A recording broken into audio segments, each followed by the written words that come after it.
Hi everyone, this is Jim. Welcome to this Blitz chess postmortem. This is a postmortem of my Blitz chess game number 190. I was black here, so let's turn this around. And my opponent played e4. I play c5, the Sicilian defense. And then he plays the somewhat rare move f4. That's the Grand Prix attack, although it's considered the more precise move these days is considered to be knight c3 first and then f4. So knight c3 clamps down on the square d5. And so if they play f4 and they haven't bothered to stop d5, you might as well play it. Although let's back up. What does the engine say? It thinks d5 is okay. It also thinks e6 is a fine move here. Building up center slowly. e6, knight c6. So basically the engine thinks this is about an equal position from the get-go. So not the best way for white to play, but still okay. So, and if white wants to play for anything, he probably needs to take the pawn. Try and get some advantage that way. And knight f6 is the way to take it back, rather than grabbing it with the queen and losing a tempo. And then he can throw in bishop b5 check, but you can block on d7. And eventually you'll round up this pawn. Let's see how this might go. Bishop b5 check. Knight bd7 or bishop d7. Let's try the knight. And then knight c3, trying to hold on to the pawn. Then a6, kicking that bishop. And then if it takes, you retake with the queen, and you're going to round up the pawn. So the bishop comes back. So I guess white can hold on to the pawn, but then he loses some tempos and development. Tempi. Oh, and you're going to play knight b6 and round up that pawn anyway. Looks like. Okay, so that's the way to play it if he takes. Both times I've tried this line, though, my opponent has pushed on with e5, which is not a move in the opening book. And so I had looked at this not too long ago, and I remembered that the engine had recommended to move knight h6 or bishop f5. This time it's it sort of depends sometimes how long it thinks about it. Oh yeah, there knight h6 pops up. And then also bishop f4 I thought was an idea here. Bishop f5 rather. So I played, I thought this is an interesting way to play knight h6. The point is that this square is already off limits because of the pawn. And then this square, if the knight goes to e7 there, it's going to block in the bishop. So it's kind of a logical square to develop the knight to. And it's not going to get traded off like it is in so many variations because the bishop doesn't have a direct line onto the knight. It's blocked by its own pawns.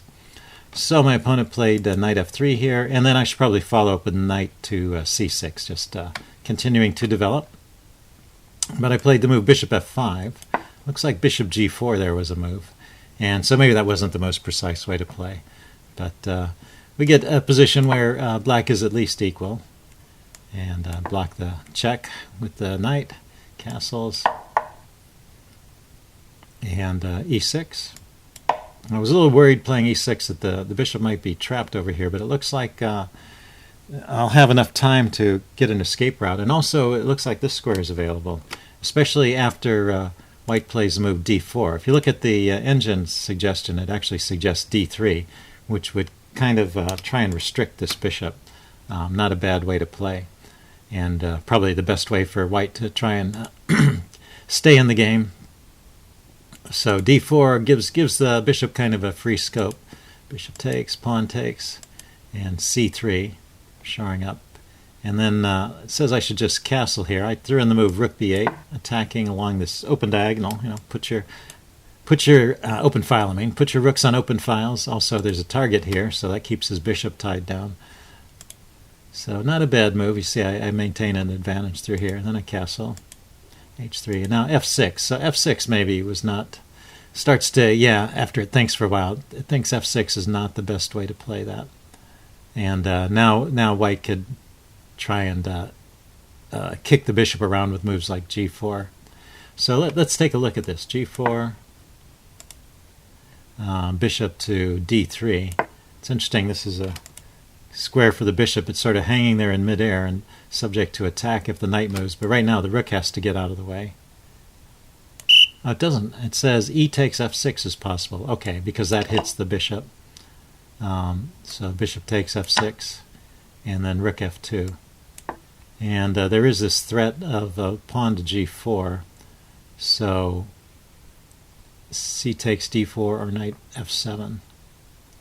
C takes d4 first. Why can't he play g5 there? Because of d takes c3 hitting the knight. Okay, so if he takes one of my pieces, I'll take his piece. So the knight moves. Say knight to b3, and then c takes b2. So I just get a bunch of pawns. He eventually will, and then I get to trade off my bishop.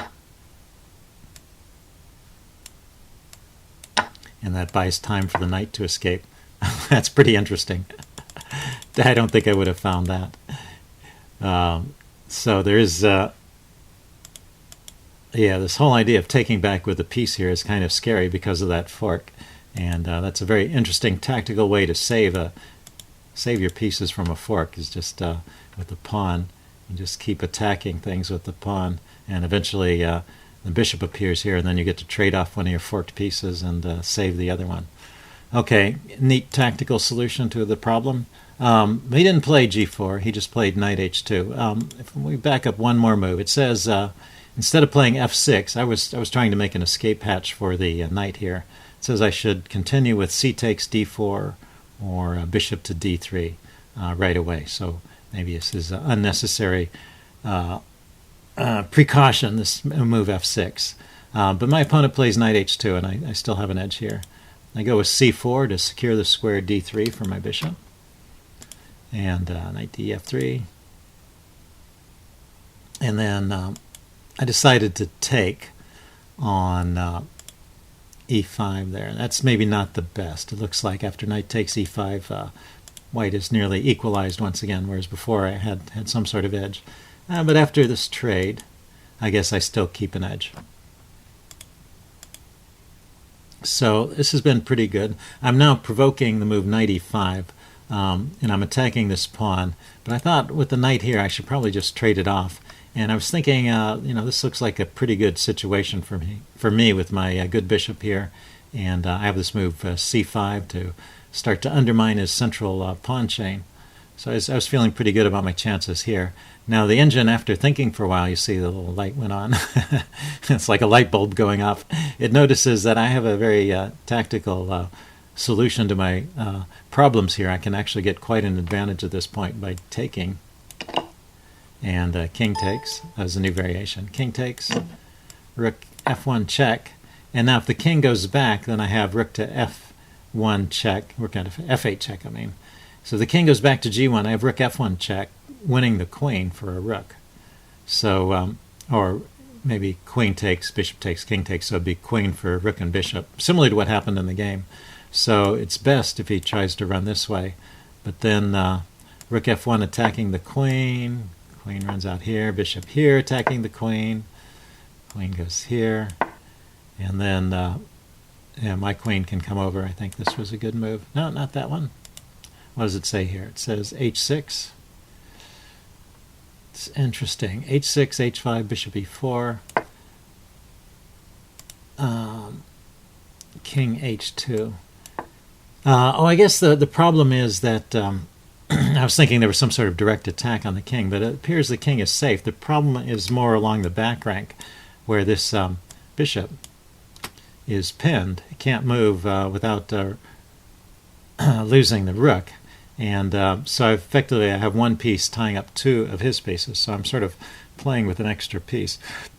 So even though there's no direct win, there's just a real strong advantage for black there after rook takes f2. So I didn't see that. So the point is, after the engine has had time to think about it, f takes e5 is actually a mistake, and to keep sort of in the game, he really needs to play d takes e5. And what that does is it keeps the f-file closed. That's where all the problems originated, was the exchange on the f-file, and then I get my rook all the way down to f1.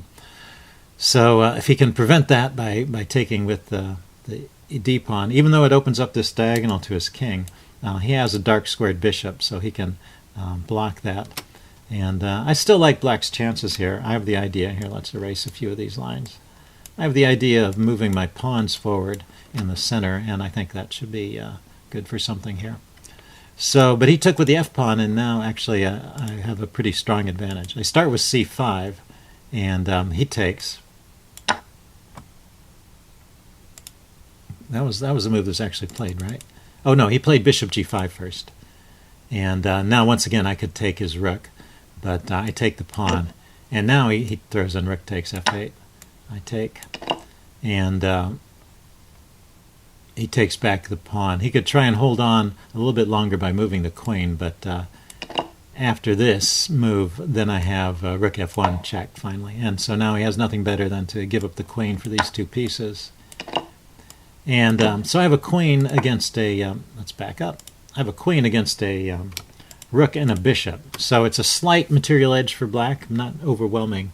But in practice, it's often very easy, much easier to play with the queen. The queen has just a lot more scope, and it has all these forks. What you need to do is, look for loose pieces and ways to attack them with the queen. Whereas it's just a little more difficult to maneuver with the bishop and the rook, because you have to move those pieces one at a time.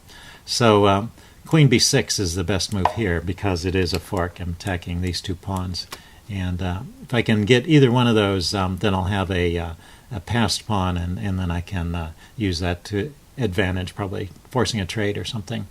So should be a pretty easy win here. It says the strongest defense is rook f2, but then I'm going to grab the d4 pawn. He chose to defend the d4 pawn, and then I was trying to decide if queen takes b2 is the best move here or not when my opponent resigned. So anyway, queen takes b2 would have been the best move. But yeah, it's clearly a win for black, and so my opponent resigned at this point. So I hope you guys enjoyed that. Leave any comments you have in the section below, and I will see you again later. Bye.